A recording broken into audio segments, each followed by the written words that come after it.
Assalamualaikum warahmatullahi wabarakatuh. Perkenalkan, nama saya Sania Nasution, NPM 21411013. Saya berasal dari Universitas Dharma Wangsa.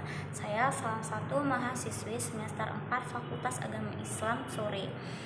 Dengan adanya video saya ini akan melengkapi tugas mata kuliah public speaking, di mana saya akan melakukan public speaking dengan judul Broken Home. Untuk itu, saya memohon perhatian dan selamat menonton. Hai sobat, terima kasih sudah setia untuk menonton video ini sampai detik ini. Nah, saya di sini akan menjelaskan apa itu broken home, bagaimana mencegah broken home, dan apa penyebab broken home. Nah, teman-teman pasti tahu ya, sobat-sobat pasti tahu apa sih itu broken home. Istilah yang sering muncul pada zaman-zaman sekarang ini ya. Nah, dimana broken home berasal dari dua kata, yang pertama broken dan yang kedua home. Apa itu broken? Broken artinya hancur dan home artinya rumah. Jadi broken home itu istilah yang digunakan untuk menggambarkan keluarga yang sudah tidak lagi hidup bersama atau keluarga yang sudah hancur, terpecah belah. Nah, dari penjelasan yang sudah saya jelaskan, tentunya kita mengambil kesimpulan bahwa broken home itu adalah keluarga yang sudah tidak lagi harmonis. Nah, kita bertanya-tanya, kenapa keluarga tersebut tidak lagi harmonis sehingga keluarga tersebut disebut atau dijuluki dengan broken home. Jadi di sini saya juga akan menjelaskan apa yang menyebabkan terjadinya broken home dalam keluarga. Penyebab terjadinya broken home ada beberapa hal yang bisa kita lihat. Yang pertama, dari orang tua. Kenapa demikian? Karena adanya suatu keluarga tentunya terjadi karena suatu pernikahan, di mana insan lelaki dan insan perempuan ini sudah tidak lagi memiliki kecocokan. Mereka sudah tidak lagi harmonis, mungkin saja karena sifat mereka yang sudah egois, yang terlalu mementingkan diri sendiri. Pernikahan itu tidak hanya melakukan hubungan yang disakralkan oleh ijab kabul ya, tetapi pernikahan ini menjadi suatu ibadah yang luas untuk kita sebagai suami istri. Yang kedua, terjadi karena ekonomi. Kenapa sih ekonomi bisa menyebabkan broken home? Nah, setiap manusia pasti memiliki rezeki yang berbeda-beda, memiliki takdir hidup yang berbeda-beda. Maka kita sebagai sesama manusia, jika mengetahui keluarga broken home, kita tidak boleh memojokkannya. Bahkan bila perlu kita harus memberinya support. Nah, jadi saya akan menjelaskan kenapa ekonomi menjadi salah satu penyebab terjadinya broken home. Yang pertama, karena pengeluaran yang lebih besar daripada pemasukan, di mana mereka memiliki pengeluaran yang tidak balance dengan pemasukan mereka, sehingga mereka menjadi bingung dan bimbang, sehingga terjadilah pertengkaran. Yang ketiga, perselingkuhan atau adanya orang ketiga. Pada poin yang ketiga ini adalah poin yang sangat-sangat sakral terjadinya broken home. Kenapa? Karena banyak orang yang menganggap perselingkuhan itu tidak dapat dimaafkan. Perselingkuhan itu tidak dapat, penyakit dan tidak dapat diobati.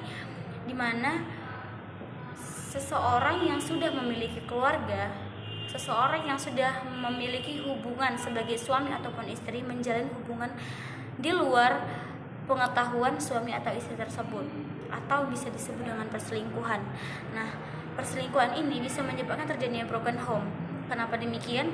Karena tentunya dari salah satu pihak sangat-sangat keberatan jika diselingkuhin. Siapa sih, apalagi kita perempuan ya, siapa sih yang mau untuk diselingkuhin? Nah, yang terakhir adalah ketidakdewasaan orang tua.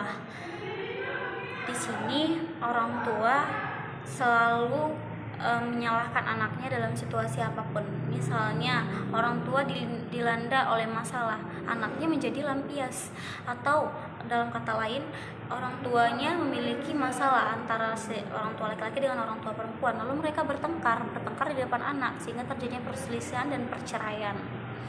Nah, begitu. Selanjutnya kita masuk kepada bagaimana sih cara mencegah broken home. Nah, selanjutnya saya akan menjelaskan bagaimana mencegah terjadinya broken home. Ada beberapa hal yang bisa kita lakukan sebagai orang tua untuk mencegah terjadinya broken home. Yang pertama, rasa tanggung jawab. Sebelum kita memulai untuk menjalankan hidup yang baru, kita harus benar-benar siap. Siapa kita untuk bertanggung jawab?